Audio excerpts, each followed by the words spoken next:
Hello po mga kababayan, si Dante Maravillas, Bicolano vlogger, broadcast journalist from Albay. May mga kakaibang pangitain na mga kababayan ngayon. Ano niya yan, Mr. Maravillas? Yan po. Report from ABS-CBN. Sabi ng Palasyo Malacanang, yung ating Pangulong Bongbong Marcos listens to public sentiment. Ano ang ibig sabihin? Kasi po, may sinagawang survey. Majority daw sa ating mga kababayang Filipino, mga kababayan, sinusupport ang rejoining the ICC based sa Okta Research Survey. Natanong mga kababayan kahapon kay Jose Castro kung ano yung masasabi po. Ayon ang naging tugon ng ating Pangulo po, nakikinig sa sentimiento ng publiko. You see? So siguradong magagalit na naman ito si Sara Duterte at yung mga DDS. Sasabihin na naman po nila na itong posisyon na to ng ating Pangulong Bongbong Marcos na pwedeng magbago is directed against them. At ang intensyon para mawala sila sa landas ng ating Pangulong Bongbong Marcos kasi yung ating Pangulo ayaw nang umalis pala. Hindi gustong mag-perpetuate sa power, ayaw nang umalis. Yan ang narrative po ni Sara. You see, ano mang sasabihin ninyo, wala man yang bearing sa ating Pangulong Bongbong Marcos. Ang ating Pangulo nakikinig po sa tama, lalo na sa ating mga mamamayang Filipino. That should be the attitude ng isang mabuting pinuno. Tama pa? Pero ibigay ko muna sa inyo kung ano yung result ng survey. So sabi dito sa report ng GMA News Online, majority of Pinoys back rejoining the ICC. Sa ginawa mga kababayan na tugon ng masa nationwide survey conducted from April 20 to 24, lumalabas na 57% sa ating mga mamamayan na natanong gusto nilang bumalik na ang ating bansa as member ng International Criminal Court. 37% lang ang kontra to the move and 6% remain undecided. So dito pa lang po mga kababayan sa survey ito, ang ibig sabihin nito mga kababayan, 57% gusto nilang mapanagot talaga ang mga opisyal ng ating gobyerno na tulad ni Digong. So talaga mga kababayan, malabo yung mga previous surveys na nagsasabing marami pa sa ating mga kababayan ang sumusuporta sa Duterte. Talagang ang mga pinapalabas nilang survey na si Sara, frontrunner sa eleksyon, malamang AI yung may gawa. Di ba? Parang yung mga video na pinapakalat nila, AI, para impluensyahan yung isipan ng ating mga mamamayang Filipino. Ito legit ito po. 57% nagsabi, balik na niya tayo as member of the ICC. Ang ibig sabihin niyan, 57% ang gustong papanagutin si Digong. Pati si Sara Duterte kasi, pati si Sara mga kababayan, si Bato, si Bungo, napangalanan dito sa Crimes Against Humanity. Nasa lista sila. And in fact, inaasahan na anytime, baka sunod sila mga kababayan na aristuhin na ang term na ginagamit ng kampo ng mga Duterte, kidnapping, kung saan sila man lang po yung naniniwala sa kanilang sinasabing kidnapping. So sabi dito sa balita, those who express support for rejoining the ICC was strong in most regions of the country.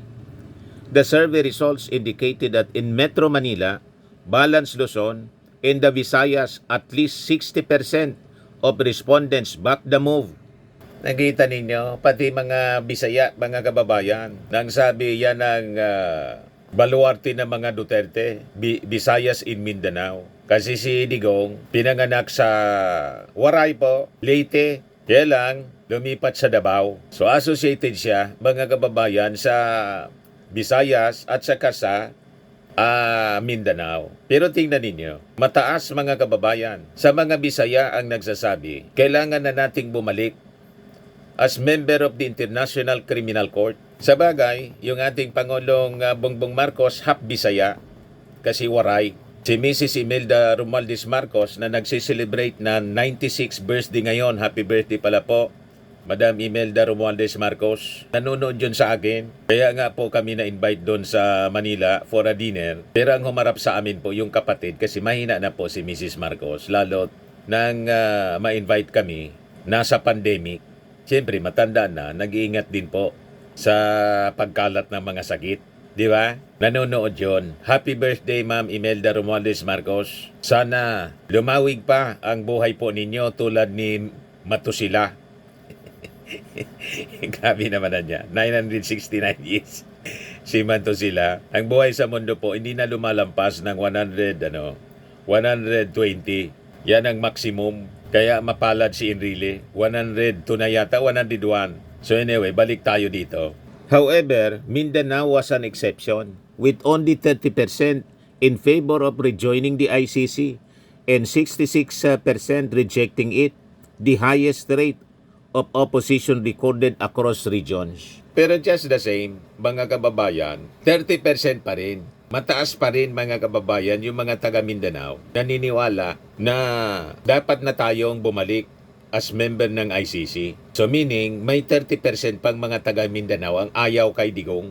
Ayaw sa mga Duterte. Kahit siya ng talagang baluarte niya yung Mindanao. Ngayon, across socio-economic classes and age groups, support remains relatively consistent with at least half of the respondents in each category favoring rejoining according to the survey. Ibig sabihin, mayaman, mahirap, matanda at bata na natanong, kalahati ang nagsabi, bumalik na niya tayo as member ng ICC. O, di ba? Further, opposition by class ranges from 34% to 42% with the highest levels in Class E. By age, opposition spans 32% to 44% with at least 40% of adults aged 18 to 24, 35 to 44, and 45 to 54, not in favor of rejoining the ICC. Yung Class E po, sa economic class, yung mga mahihirap, malamang biktima ng fake news. Kaya kontra sila, mga kababayan, na biktima ng fake news, napanood AI. Mas marami, mga kababayan, yung narinig nila na propaganda galing sa mga DDS vloggers. Kaya ganun ang kanilang pananaw. Sa Class E. Nauto, madaling sabi. Di ba?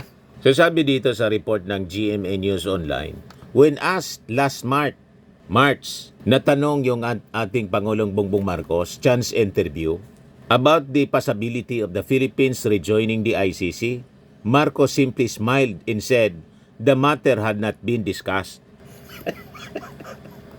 Pag ang isang tao po tinanong tapos nag-smile pero walang isinagot na malinaw, kung di, ang sinabi lang, the matter has not been discussed, ang ibig sabihin yan, mga kababayan, pumapasok na sa kanyang isipan, napa-smile nga makahulugan ang mensahe. Pumapasok na sa kanyang isipan ang bumalik ng tuluyan. Kaya narinig ninyo yung mga interviews lately, just several days ago, kay DOJ Secretary Boyeng Rimulya. Ano sabi ni Boyeng Rimulya? We will protect the witnesses ng kaso laban kay Digong, crimes against humanity. Ito sabi ni Boyeng Rimulya, mga kababayan, 5 days ago.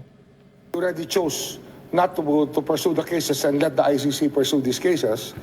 Given that, it becomes also our obligation to help them because we are giving up our jurisdiction for their jurisdiction. Kasi nga, ang hirap na i-prove yung case dito at i-build up ang kaso dahil yung mga kailangan mong magsalita ay kasama sa krimen.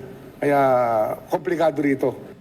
So narinig ninyo. Pero yung gastos ng mga witnesses, hindi na din nasasagutin. Tutulong lang sila para bigyan ng proteksyon yung mga testigo sa ICC. So yung mga statements na yon, mga kababayan, hindi man yon sasabihin ni Boyeng Rimulya kung walang utos yung ating Pangulo.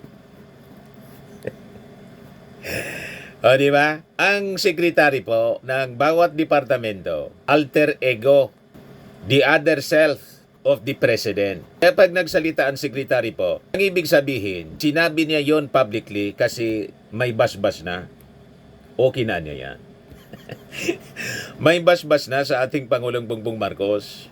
Tama pa. O ngayon, ito na. After na lumabas yung survey, mga kababayan, na 57% ang pumapabor sa ating mga mamamayan, na bumalik na tayo sa ICC, comes this statement ng Palasyo. President considers public opinion on ICC. Ito yung sabi ni Presidential Communications Yusek Claire Castro in response to the latest Okta Research Survey, which indicated that 57% ng ating mga kababayan favor the country rejoining the Foreign Tribunal. So sabi po ni Jose Castro sa press briefing kahapon, sa ngayon po ay hindi pa napag-usapan yan, hindi pa nababanggit ng Pangulo. Ang sentimiento ng mga kababayan ay dinidinig ng ating Pangulo. So tingnan na lang natin sa mga susunod na araw kung ano ang magiging desisyon ng Pangulo. Nakikinig po yung ating Pangulo. Ang ating Pangulo, marunong makinig sa damdamin ng mga tao.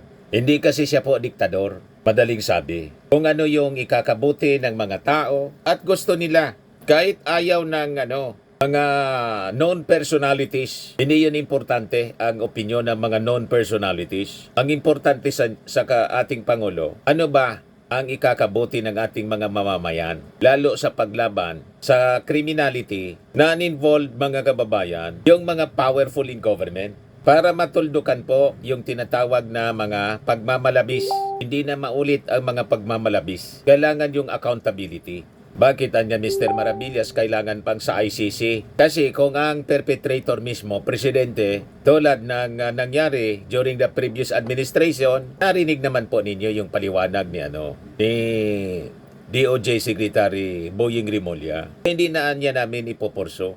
Hawak na ng ICC. We just support the witnesses. Kasi niya naman, unang-una, during the previous administration, hindi makagalaw yung mga witnesses. Takot sila. So, hindi na halos mag-function yung justice system. Kasi pati mga piskal tinatakot daw. Yung mga ebidensya, dinidestroy. Yan yung kwento mga kababayan ni Boying Rimulya. Kaya ito na po yung nangyari. So with this development, ano po masasabi ninyo mga kababayan? Tama ba na bumalik na tayo sa ICC? Parte ba kayo nung 57% na nagsabing panahon na to rejoin the International Criminal Court? Post your comments mga kababayan para marinig ang inyong tinig.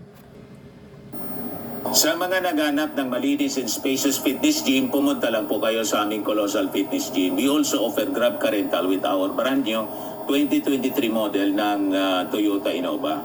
We also accept booking for those who are planning to travel via PAL, Cebu Pacific, and other airline companies, local and international, and bills payment for Meralco Bills, PLDT, Aleco Bills, etc.